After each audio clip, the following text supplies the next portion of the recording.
This is a Suboptimal podcast. Check out our suboptimal content at suboptimal.co. Hey guys, and welcome to the NighCast. It's Drake here, back with another topic on the day.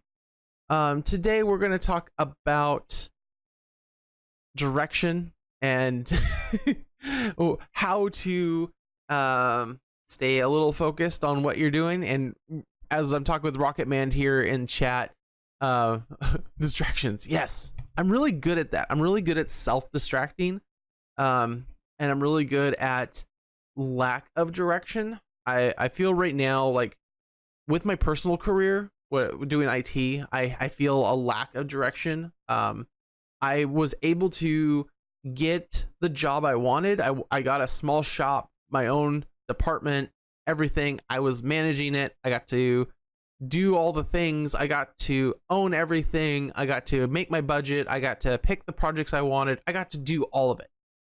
And what I learned real fast in that direction was I hated it.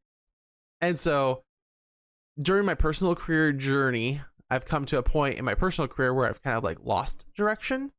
And that loss of direction has definitely impacted other aspects of my life, including my stream and content life, where I find the ability to distract myself or to lose my direction pretty quickly. And it's a natural thing for me. People like me blame it on our ADD or blame it on things that are outside our control type areas. They're not really outside our control. We do have control on how to focus ourselves, and that's something that I had to learn in school, was how to focus my mind, to stay direct, attentive in class and keep direction with the class. I learned that I couldn't take notes. So that's one thing that I learned about myself.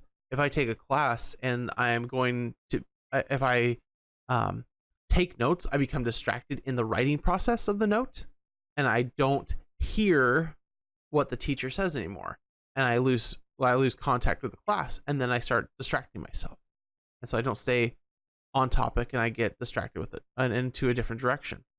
So if I sit and I listen and I repeat in my head what the teacher is saying, I retain more of the class, so when I go to do the homework, I know it.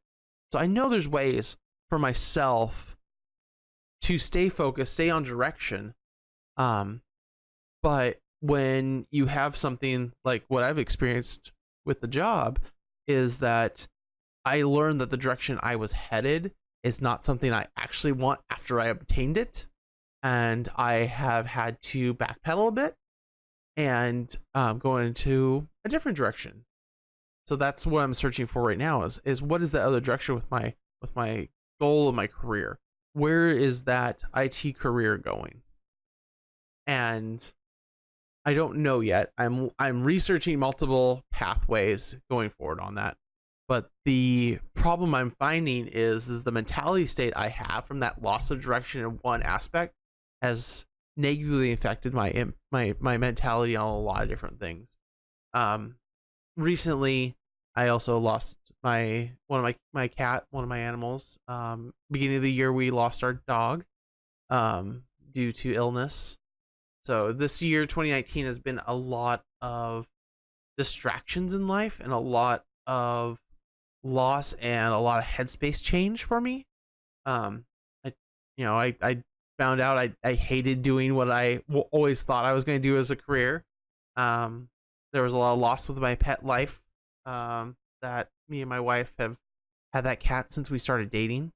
We've had that dog since we've been married.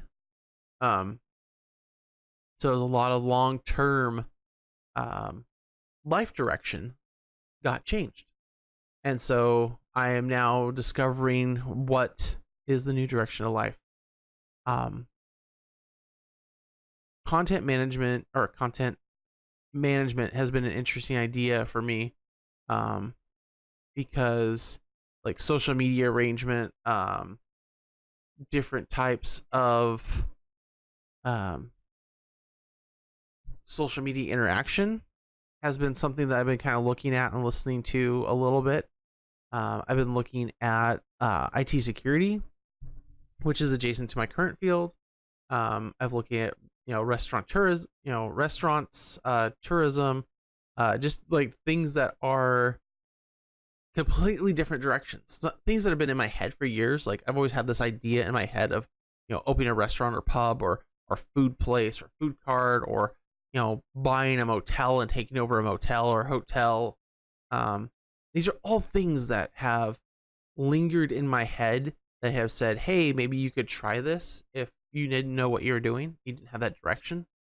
And this is now the discovery point of like, I have to discover the direction I want to go. But I can't do it all at one time.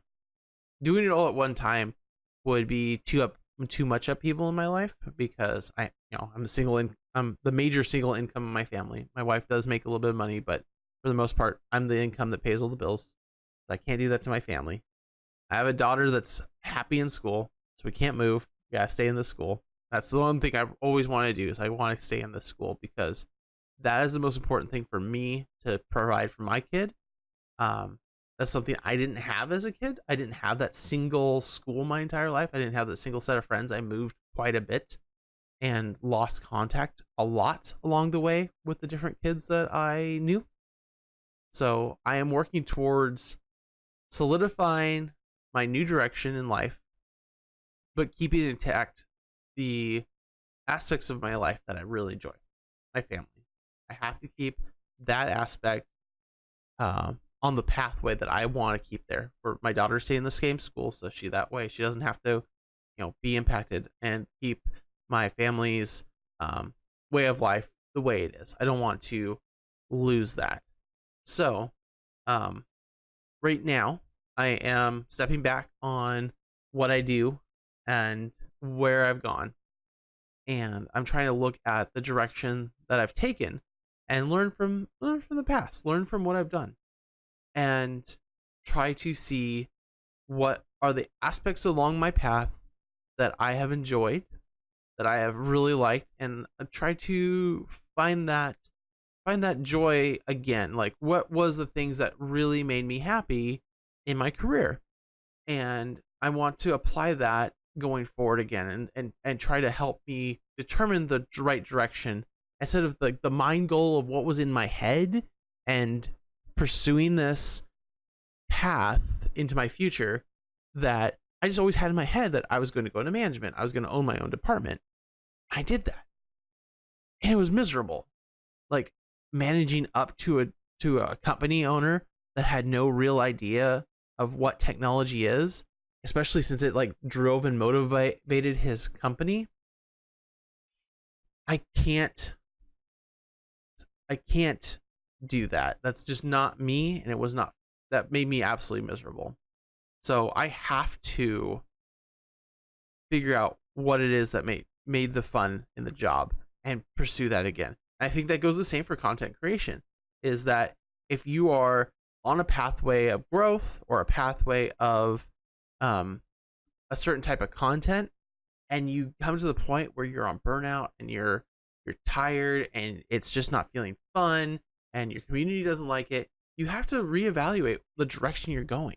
You have to reevaluate and say, hey, this isn't fun for anyone. This isn't the path that we wanted to go. This isn't the path that I need to pursue because, we're not having anyone show up, or this isn't the thing that my community wants, or this isn't just fun for me anymore. And that's the thing that's hard to see while you're in the weeds, but it's sometimes you have to stop and step back and look at where you've been and where you're going and just try to see it from another's eyes, or ask another person about help. You are not always going to see it yourself. Others are going to see it first. If you're in the middle of the moment or in the middle of the direction that you're traveling, you're not going to see it always first because you're just in it. You're in it and you're not seeing it from the outside. And so when people start talking to you, you got to take that realization of, oh, they're not happy with this, or, oh, they're saying stuff that makes me kind of wonder where I'm going. I know this is a bit of a rambling topic, and direction speak for me right now, might feel a little off, just because the pathways I'm taking right now are a bunch of different ones, and I'm taking them because I'm just not sure where I want to go. And that's okay. You don't have to know where you want to go. You don't have to know the exact end goal. What you want to do is you want to plan out small, achievable goals. I know this. I need to practice this myself better than I do now, but small, achievable goals. What are the steps that I can take today, tomorrow, this week, this month to get myself in a year, 2 years, 3 years, 5 years to the path, to the direction, and to the goal that I want to achieve? I have to view myself in the now instead of just at the end goal. I have to review myself where I am currently at and where I want to step instead of where I want to leap to. If I can make those achievable goals happen, I know the end goal will happen because we'll make each step along the way. So that's what I'm doing right now, is breaking down my content creation, gaming goals into ones that I can achieve. I know that in October, I'm going to be playing Shadowkeep. I'm a binge gamer. I binge things like crazy. So my current binge is a little bit of Borderlands. I'm really binging that because I want to get to the point where I can play Borderlands 3 and feel like I actually know the story. And I'm trying to play the current content, like Borderlands 2. I've been playing it up until the last expansion. And now I'm going to stop that. I'm going to play Tales because I want to, or I'm going to play a pre-sequel and then I'm going to play Tales because I want to get them in kind of like timeline wise of how that story goes. So that's why it's like I'm taking a long time to get to Borderlands 3 because I didn't do the other content and I want to hear it first. So that's kind of my pathway, my journey, breaking it down. I have lost a bunch of direction. I have lost a bunch of, forward momentum. And I know that because I wasn't focused on my current goals. I was still in the headspace of where I wanted to be. So I'm going to break that down. I'm going to figure it out and I'm going to move forward. I'm going to try, and this is one of those goals that I made before going to GuardianCon that I didn't do, and it bugs me, is I built the website, thedrake.com. I'm going to go back to that and I'm going to start trying better to make sure that's updated and start putting some blog posts on it. And so that's one of the things that I'm going to do as a follow-up to this podcast is I'm going to try to journal or try to write blogs on there at least once a week. So that way, not only is it getting me back into writing, but it will also get me into proving that what I'm doing with my follow-up and that I am following a new and finding my new path and proving that I stay on that new path. So thank you guys for listening today. I appreciate all of you that have clicked on this podcast and that come into the streams. It really means a lot to me that you're here to share some time with. And I hope you guys have a wonderful day. I'll talk to you next time.